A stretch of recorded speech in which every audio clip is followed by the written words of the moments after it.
Welcome to Infinite Chess. You probably have a lot of questions, like what is infinite chess? Why does this even exist?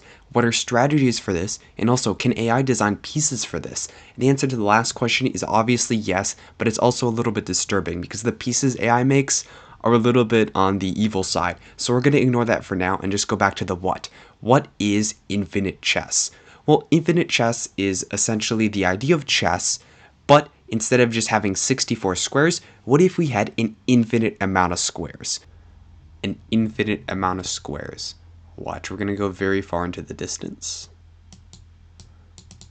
Oh, come on. There we go. Now, for most of history, this has really just been an idea, because it's kind of hard to have an infinite board in real life. So if we can't have an infinite board in real life, that just means that these players who wanted to have infinite chess as basically a game really couldn't play this at all, meaning they're sad, they're depressed, they're really sad, and that's just that. It's never going to happen, right? Wrong. Everyone can be happy now because infinite chess is now a thing, thanks to this guy who straight up just created a website where people can play infinite chess. That's right, it is now an official thing. This is a website where you can play chess that has an unlimited amount of squares on it. So this is just the board. You might notice that this really doesn't look like a normal chessboard. There's a whole lot of pieces here that I think I might have to explain. So let's just get started with that, shall we? Okay, so there's 3 new pieces that aren't in normal chess, so I'm going to explain those right now. But before I do that, what are the changes from old chess besides these? Essentially, you can't castle, and that's really it. Everything else is the same, stalemate is the same, checkmate is the same. I think you got the idea, it's all great. Now, here's the first piece. I forgot its name, so I'm calling it the spiky thing. It moves like a king, pretty useless, but I'm going to incorporate it into a strategy I'm going to use to try to win some games later in the video. So hopefully my strategy with this piece works, because it's pretty critical despite it being pretty useless. And here's some AI art. This one looks like it's a trash can, and this one looks like it's grumpy. This is probably my favorite AI art out of all of them. Now here we go. This is called the hawk. It's really just a bird that can fly over another piece.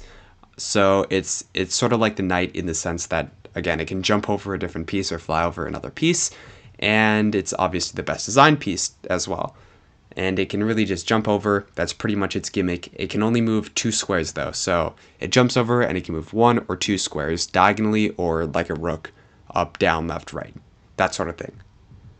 Okay, so here's some AI art. Unfortunately, its head seems to get chopped off by Dolly, which is the AI I'm using to create these brilliant pieces of art. And we're just going to ignore that. So here we go. This is the Chancellor. The Chancellor is essentially a rook and knight combined. This is in tons of variants.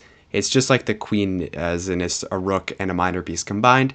Instead of being the rook and a bishop, it's the rook and the knight. It's the Chancellor.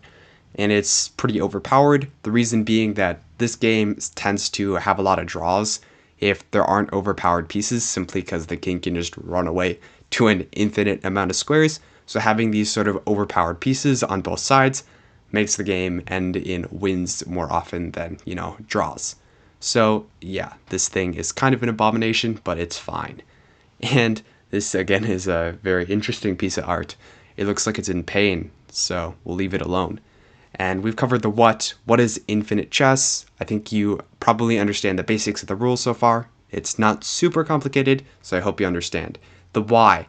Now, the why is basically just people didn't have this before, and now it exists, so that's great. And now we're going to move on to the strats. What are strats for this game? Because it's pretty new. There's not a ton of people playing it yet, so I suggest you go try it out yourself, and hopefully strats will develop. But for now, I'm going to create some of my own strats. This is the Wimpy hide strat I'm going to try out right now. Okay, so we're just going to employ our super Wimpy strategy, and hopefully this ends up working. So here we go. Alright, finally, they have made a move. And now we're going to employ the super Wimpy strategy. Our strategy is straight up to just move our guardian / spiky things to our king. So they just moved their piece, and right now it looks super flat, and it looks oh so weird if you decide to zoom out. And okay, they haven't made a move yet, so I'm just going to do this forever. And we are back. I can almost guarantee this is the worst strategy ever, but we need to stick with our super wimpy strat. We just need to do stuff. Okay, so my opponent resigned after just a couple of moves because they're a wimp, and my wimpy strategy obviously worked because I bored them to death. But unfortunately, it's kind of no fun to just sit there and have your opponent do nothing. So instead, we're going with the super attack strat, where you just go all out aggressiveness. Let's see how that game went right now, and I can tell you that it went much, much better. Right, we have an opponent. Hopefully this one does not just immediately leave once.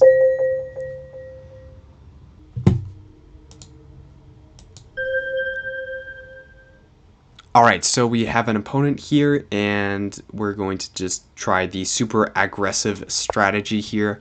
No more of the wimpy strategy, because people really didn't seem to like that. They just left the game really quickly. And here, this person is just... Okay, they're just moving pawns. I hope it's not the same person I just played last time, although it might be. Alright, we're just employing a different strategy this time. We're going to see what they decide to do with their pieces. And I'm really not quite sure. Okay, they just decide to move their knight, and we're going to move our chancellor probably. Yes, this is the idea. Regardless of what they're doing, we're just going to bring out our major pieces here, and yeah, we're just going to go for checkmate really, really quickly. So I'm not quite sure what they're going to play, but okay, they decide to move their knight, and there's I really want to do some sort of quick checkmate here. Let me just, yeah, I'm just gonna try to bring the chancellor into the game as well. Okay, they decide to move out their knights or slash like chancellor rook knight thing, and now we should be totally winning. I think if we go like this, that rook is defended by a ton of pieces. I'm not sure what that queen is going to do. The queen moves over, but now we have this very nice idea. I think it works. We are able to just sacrifice this, so the bishop has to take that probably. I think it's the most natural move probably. It might not be the best. And now our rook gets in, and this is really kind of game over because this rook gets in. There's really not much defending. Yeah. Okay, so the king goes there. Now we are just going to go here, and I'm not sure what white's going to do. I'm just threatening quite a bit of things, like I'm going to move my knight up. All right, they resign. Amazing.